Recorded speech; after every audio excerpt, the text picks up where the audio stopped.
to hit that camp wall where it's like, Coach, I've done this, I've hit this guy a lot, and that's where you worry about complacency or guys getting bored. So we changed some things around today and had good competition, kind of changed the order of practice and tried to put some emphasis on some of the special teams. But I did think we had good juice.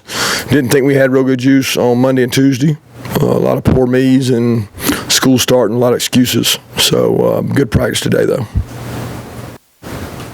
Questions? Coach, can you update on Tyreek McGee, kind of what his injury? Yeah, Tyreek's got a small fracture in his fifth metatarsal, I think it is. But, we think he's going to be fine. He actually had a similar injury last year, and he played with it. So there's no certainty that he's out or in for the first game, and same thing for any game after that. So we don't know. We think he might be able to go out and play with it because he played with it last year. So. A couple of other guys, too, while we're on the injury, Jack Harrison, Robert Beal.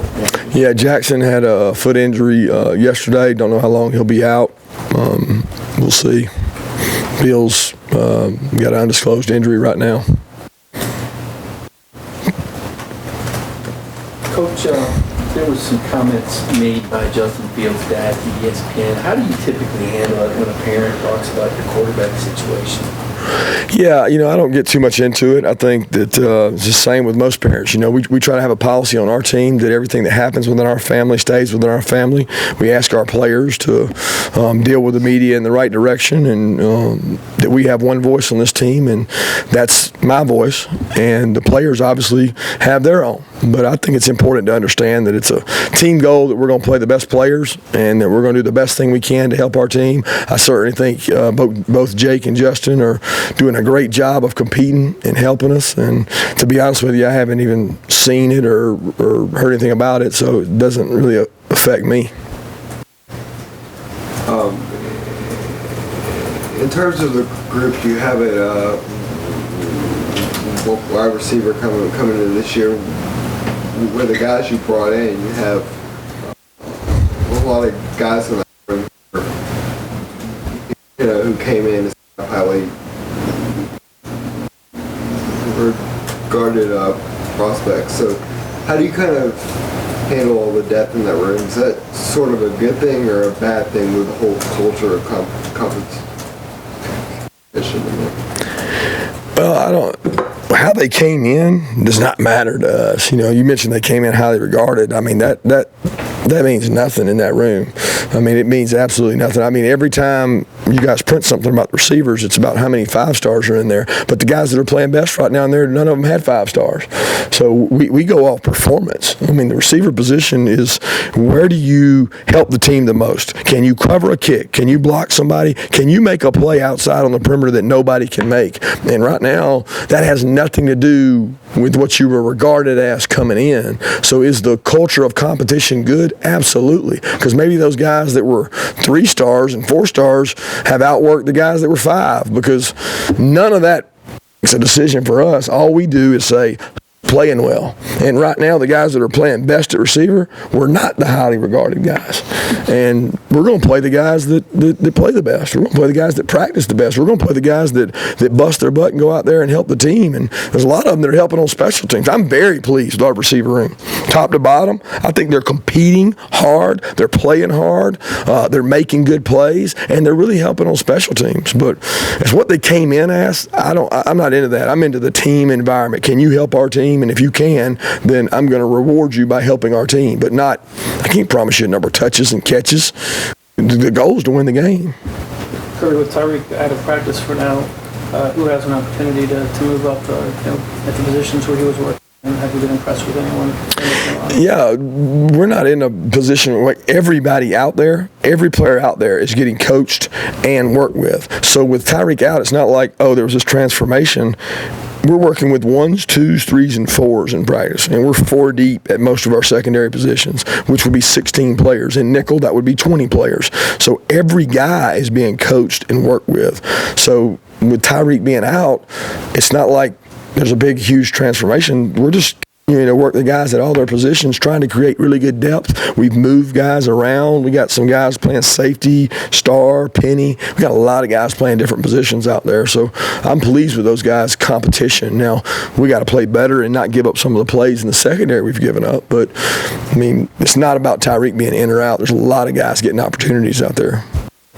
So we went back and look at the scrimmage, or anything that kind of that you weren't aware of, you spoke to us on that. Physical, tough. I think the guys got tired during the scrimmage. We took a lot of snaps. Probably didn't realize how lethargic we were towards the end of it. There's not a lot of guys flying around towards the end of it, but nobody really stuck out as a dominant scrimmage. It was pretty balanced. There were some big explosive plays, and there were some good plays on defense. Is Jaden Hunter somebody who's still figuring into that star equation a little bit, or? No, Jaden's not repping at star. He's only repping at inside backer for us. He's been dealing with a hamstring, so he hasn't been 100%, but he is almost there now. Like the last 2 practices, he's got his speed back, but the first 7 or 8 practices, he struggled to be able to run as fast as he could because he's been fighting the injury bug. How close, Coach, are you to finding or knowing the identity of your offense? I know there's still competition in a lot of those spots. Will that determine what direction you go, or do you have an idea how you want to run the offense and how you build the spots? Well, we've got a set of plays, our core belief that we always have, which is balance and being powerful, being able to run the ball at our will, not somebody else breaking our will. So that's always going to be the identity we have. But as far as having it formed by any shape or form, I don't think we'll have that. We won't have that until the 2 deep is set on the offensive line and how the top 10 shake out of the linemen that we're going to be able to work with this season. And I don't think that'll play out until probably even after scrimmage 2.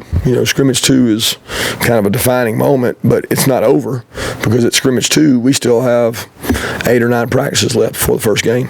Seeing as how you guys are kind of still in that evaluation mode, what would you say your biggest concerns are with your offensive line right now? What kind of is the front of your mind when it comes to that group? Well, I mean, getting a formidable backup center, getting a good 2 sets of tackles. Who's going to be the tackle if this guy goes down? Who's going to be the right tackle in the competition? Which guards can go out and play tackle? Who are the guys that can play left and right side? Who are the guys that can just play left and they'll go left tackle and left guard? Kendall Baker's been at left tackle for a couple days working out there. Cade's worked inside some. I mean, we got a done by committee. So when you say a concern, I mean, I'm concerned about every spot because the competition's thick. But more importantly is if this spot goes down, who goes where? And I think Sam does a good job of putting himself in a situation that if something happens, we know the plan of action. The offense, you're formulating game plan and play calling, how much, if anything, did things change? Position change, or with Coley going to quarterbacks and getting the title, or do you envision things kind of going the way they have? I'm not sure I know what you're asking. In terms of formulating a game plan and play calling, ultimately Jim up there and Yeah, Jim's going to call the plays. He'll call the plays by design. I don't know that you can say Coley's going to have more of an impact on the offense because he had a huge impact last year. So it would be misspoken to say, oh, okay, now we're going to have this premonition. No, it's the same offense. We got Cortez bringing ideas in. We've got ideas formulated by what we did in off-season studies. So the building of the package is really based on what we have. What are our strengths? Are we stronger at receiver than running back, or are our backs going to be as good and as explosive as they were last year? We got to see some of that and see. But the way the offensive game plan's built will be very similar. We just have more input because we got one more coach. And the way it's called will be very similar to how it was called last year with Jim calling it from the box. Touching back on the backs, specifically with Jake, I mean, what things have you seen with his ball practice, how he's kind of developed leadership? How he's handling everything as far as the leadership position or what? Just as far as his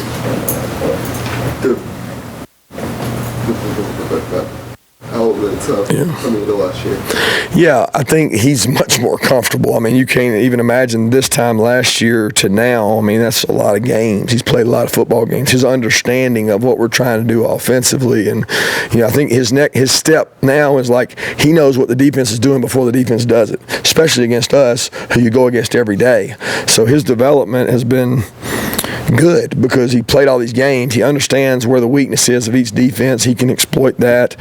He has really good command of the huddle and has good presence. I mean, he can draw soft sides. So he's doing a good job from a communication standpoint, and he always did. I just think he knows the inside and outside of everything a little better now.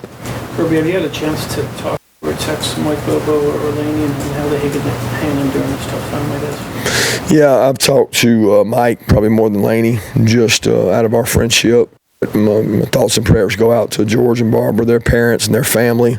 And, he's got 5 kids that I know he worships and cares about so much. And they're a tight-knit family. And if I know Mike Bobo, I know that whatever he's dealing with, it ain't too strong for him because he was built rock solid. So I know he'll fight his way through it.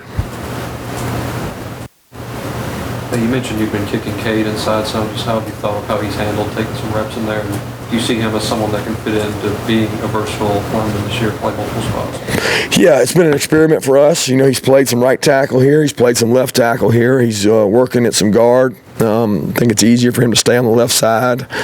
He's handled moving in there well, but it's just an experiment right now. We're going to do it for 3 days and look at it and see. And hard to say because we haven't scrimmaged with him in there, and everything on the scrimmage turns on and goes a little faster.